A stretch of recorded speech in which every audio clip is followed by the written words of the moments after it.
This is Jared Louche. Welcome to Ms. Divine's Tee Heure, as we say en français.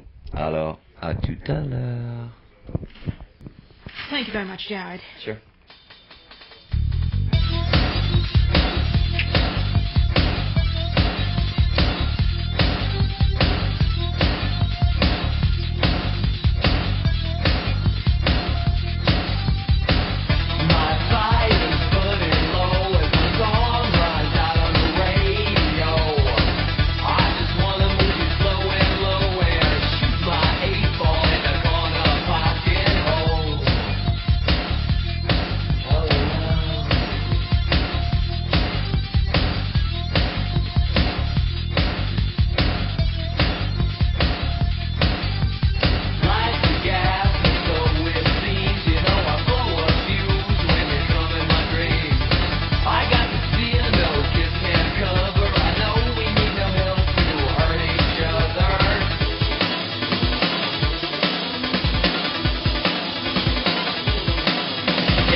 Was the town reporter reporting to Channel 66 Eyewitness News.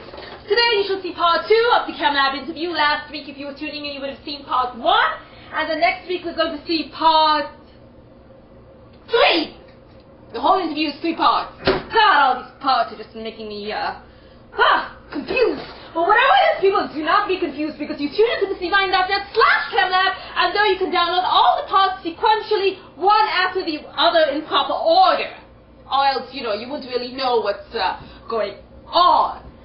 And, wouldn't it be kind of funny if I just kind of stuck like this?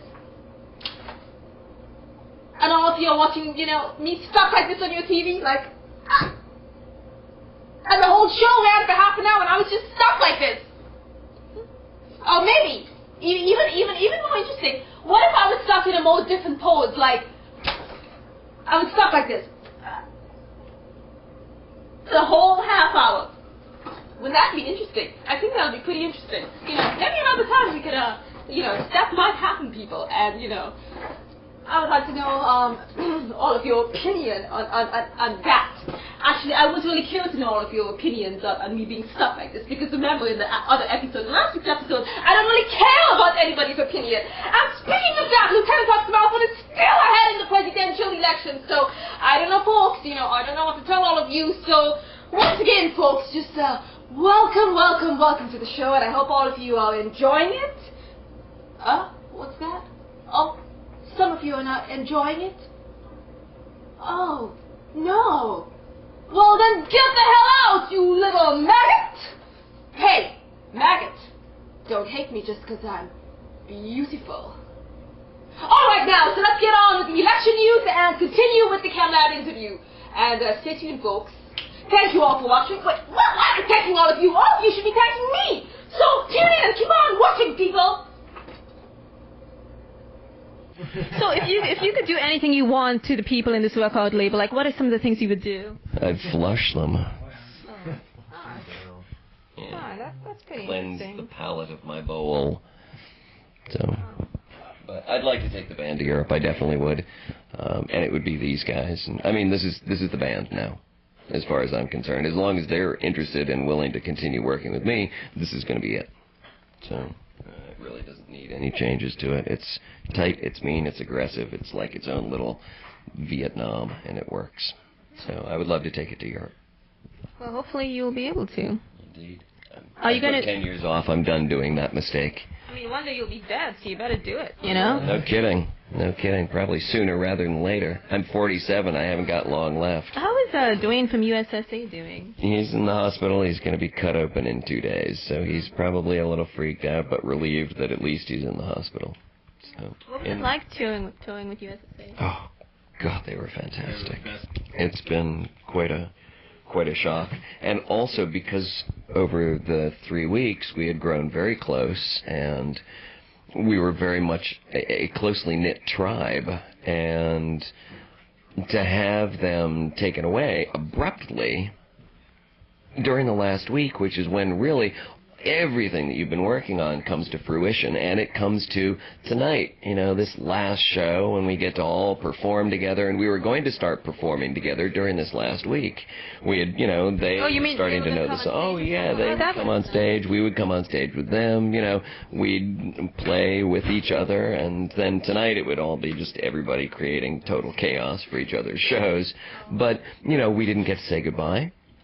We didn't get to have farewell dinners. Oh, yeah. Oh, yeah, they weren't even in the same state when we got the phone call. That was it. Bye-bye. We've got to go off to the hospital. We're driving to Nashville today. And that was it. And, they were in New Orleans, and they drove, and we were in Florida.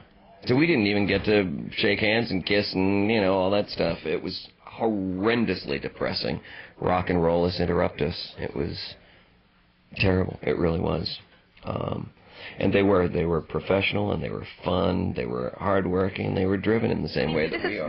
They're kind of starting out almost like again, because it's a brand new, it's kind of similar to... Which is funny, because, Paul's been doing ministry in Revco for years and years and years, and playing in front of thousands and thousands and thousands of people, and millions of records sold. And Dwayne has played with Jesus Lizard and Tomahawk, and had that same sort of exposure. And, they could have been walking around with these prima donna attitudes, and they just weren't. They just weren't, and they were willing to start from zero again and just deal with it. That was also somewhat inspiring to you guys in a way, isn't it? To see other good, talented musicians. Yep. And they're just so good. So good. Watching. Like them. Oh, yeah, we did. I mean, and to watch, like, Paul warming up. I remember watching him warm up in Cleveland, and he was talking to you, and he was warming up on the bass, and he was just, like, running all over the place with one hand, and it was like 10 spiders on one hand, and so tensile and fluid, and just watching him go as he was talking to Gabriel, it was really just a great thing. And they're all very, very talented musicians, each one of them. Do you think you guys will tour with them again? I hope so. I'd love to. Touring together usually only happens once, so it's not something that's very common for bands to keep touring together. Because you want to always try and play with different bands to, broaden your market. New crowds. Yeah. You want a new audience. Does that mean you wouldn't want to tour with USA? Oh, I would love to tour with them again. They don't want to tour with you again? No, I think they would like to tour with us again. They just thought maybe... It's a business decision as well as a creative decision.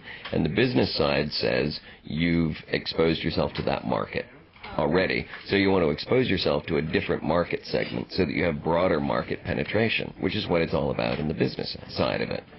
But it depends. I mean, if they get as big as they definitely can, and they want to take us out to support them, I would laugh, and I'd totally go for it. If they're pulling in 1,000 people a night, yeah. I'm sorry, can you move that jacket, because I think it's blocking the mirror, which is reflecting the light and bouncing back. Yeah, that's right. Well, look at that.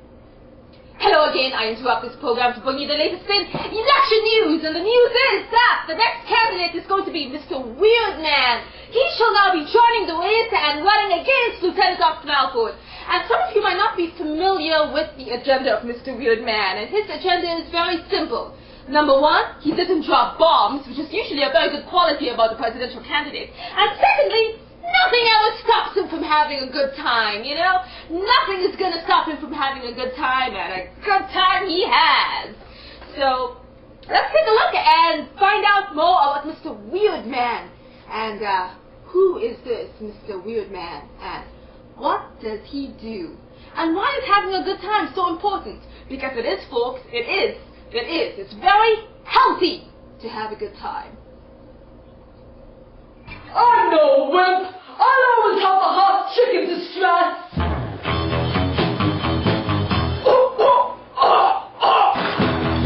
Quick! Give me the camera! I will protect you! I'll be back! Whoa!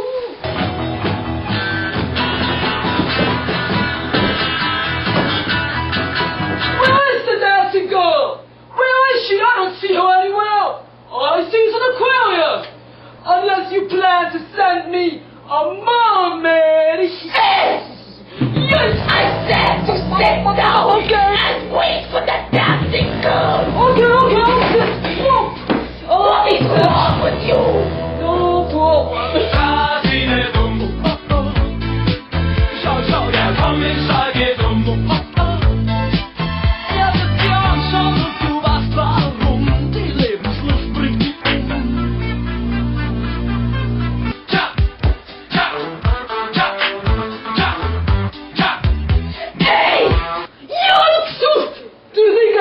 the girl back.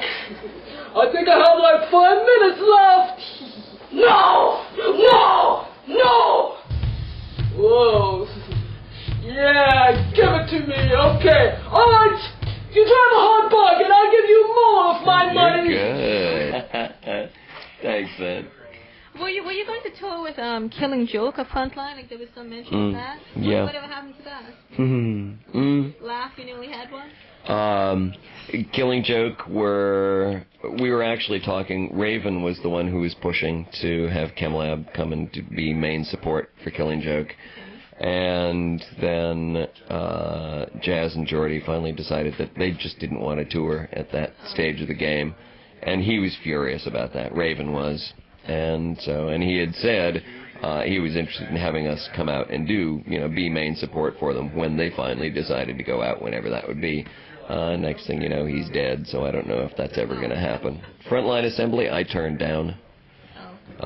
Because, well, they're disorganized, and I don't think that it was booked by an agency that was reliable enough. I like the guys, but I think that it wasn't going to broaden our market exposure. It would be preaching to the same, to the choir, basically, and not enough draw every night. And the money wasn't going to be that good. My impression was that the money was so small that we wouldn't even be able to afford it. We couldn't even pay our gas. We couldn't even pay our gas to do it. So. But you get along with all of them? Or? Oh yeah, they're nice enough guys. But if you're going to take a major cut in pay, then you have to be performing in front of at least 1,000 people a night, so that A, you can hope to make it up on merchandising, and B, you make it up on overall exposure and market penetration. Oh. So there has to be a trade-off. Well, USA sounds like a pretty good band because USSA are great. they were inspirational in a way for you guys, So that means when you went and played in all these venues and there was a small turnout, they too would be getting that small turnout. That must have been a little bit odd. Yeah. I mean, being that they played in stadiums and all that stuff. Exactly. Yeah, it was tough for them, but they handled it like professionals. Both bands are kind of starting over. I mean, the OSA, it's a new start, and for us as well. Okay. Yeah, very much. So now do you guys get like more girls coming to the show or less girls? Does anyone count?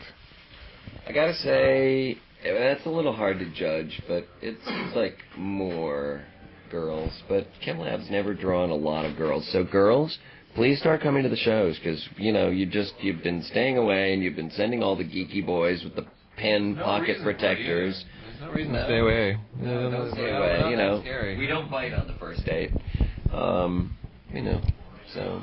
Okay. I mean, not like there haven't. Certainly in the past, there's been plenty of debauchery. Okay.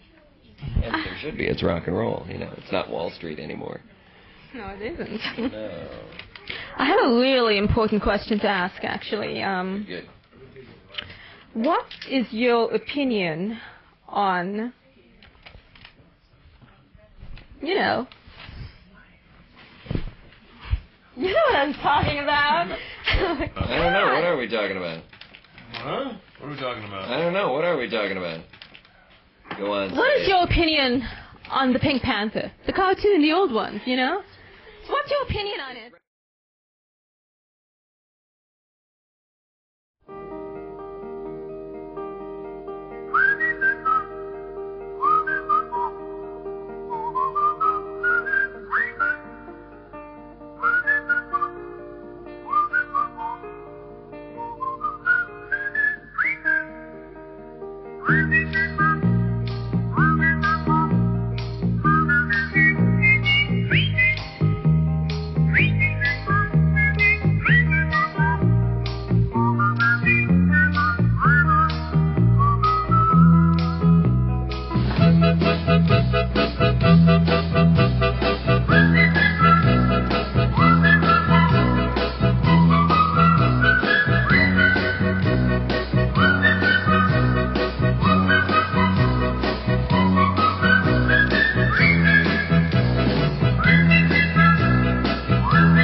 go again. Just wanted to clear something up.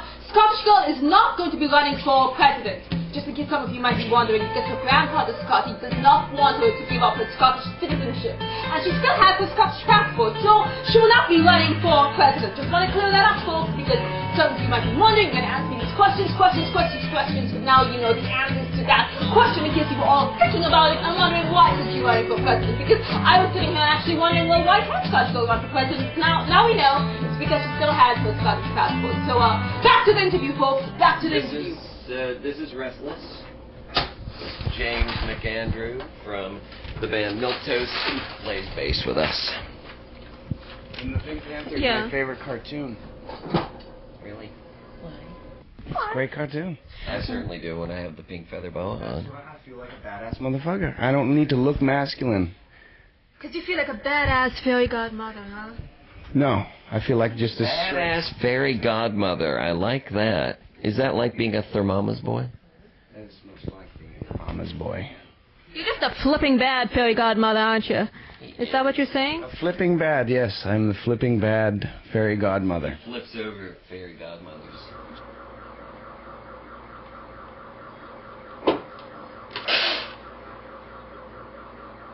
I like to drink vodka!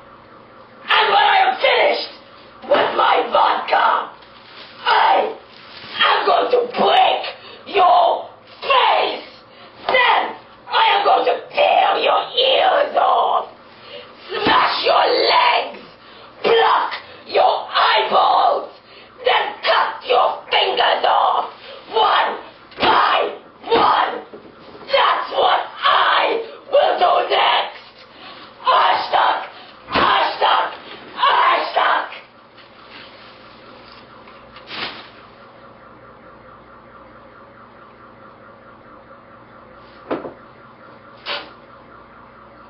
Are you hungry? No, I ate. Oh. I'm okay. Do you have any other musical projects like that you in the works? I just finished a record with Mark Spivey, who's been in a band called Soviet France, and then his solo project Dead Voices on Air, which sounds like. And he's also worked with the guys from Skinny Puppy on a band called Download, and he's worked with the German seminal experimentalists Can. And we just finished a record called Altered Statesman. The record's called The Death of Radio Mars, and it sounds like Nick Drake being fisted by Coil. You're pretty much like the tour manager and everything. For the band, you're managing everything. Isn't that a bit draining? Because you only get 1 hour to perform on stage. I mean, aren't you tired by then? Of course. Is it like emotionally draining also? Of course. You know, Yeah. how do you do that? Do you miss like taking drugs or alcohol to numb your pain of that? No, actually I don't. That made everything so much harder and so much blurrier and so much less productive and so much more problematic. So, no, it's great to be clean and not have to carry that extra burden around with me, because it really did. It drained all the time. And, I mean, I had fun doing it periodically, but, you know, doing the drugs isn't the problem. It's the not doing them that's the problem, you know. Once they're gone. So. What do you mean by not doing them is the problem? Doing drugs isn't the problem. It's when you don't have any drugs and you need them that you have a problem. So. Do you need them now? No, I'm 8 years clean. That's you know, good. yeah. Yep. But when you're a junkie and you don't have any drugs, that's a problem. Oh, and your spoken word, that's also something very interesting. To, how long have you, when did you start that? Oh, God almighty, I don't know, 50 million years ago. It's something that I've been doing for a long time, and I do a lot of in London, and I do some of it with CD backing tracks, sort of like Jared karaoke. How do you get venues to let you perform there? I mean, is it because they know you're the Chemlab guy, you're able to book an event? I'm not known in London as the Chemlab guy at all, which is nice because I don't have stalkers like I have tonight. No, I just I do the old Detroit thing in the late 50s, early 60s. Bands would go and see other bands perform, and if the bands performing weren't any good, then the bands that came to see them would get up on stage and fight them for their instruments and then start playing their own songs. So I do that because they're English people and they're pushovers. Oh. So that's how you were able to do the spoken word there? Yeah, just push people out of the way and do my own thing. But what about here, though? I mean, are you able to have any spoken word? Well, yeah, here, but How then I'm lucky because I'm Jared from Chemlab. So you are, so that helps. Leverage here. Oh, sure, yeah. But not in England. They just have so the scene is kind of better there for spoken word because you're not known as the Chemlab guy and you are able to tour. Well, I'm able to do stuff because there's a very vital and vibrant literature scene in London, and a lot of writers and poets who perform all the time. How would you say the scene is here for spoken word? I don't know because I don't really perform in it. You just never wanted to, or? I just haven't. I mean, I did back in D.C. 25 years ago, but I haven't. Are you going to put more videos to your spoken word? Because I noticed you did one in something with New Mexico, and that was pretty interesting. Like, are you going to have more? Yeah. More of that? Yeah. Oh. What about like music videos for like your other songs? Are you going to? Do you have ideas to like images when you compose the music? Are you going to? Sometimes, to a certain extent, there's always a cinematographic quality to the writing for me. I don't have lots of specifically linear concepts for each of the songs, but I would very much like to have more video work done, and I am much better connected for people who would be able to do that, and video artists, and that's something that interests me a lot.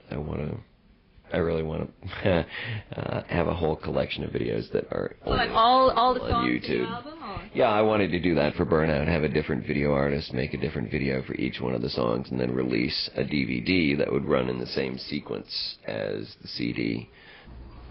Hello again. So that concludes part 2 of the interview with Chemlab, and tune in next week to see part 3, the conclusion of the interview with Chemlab.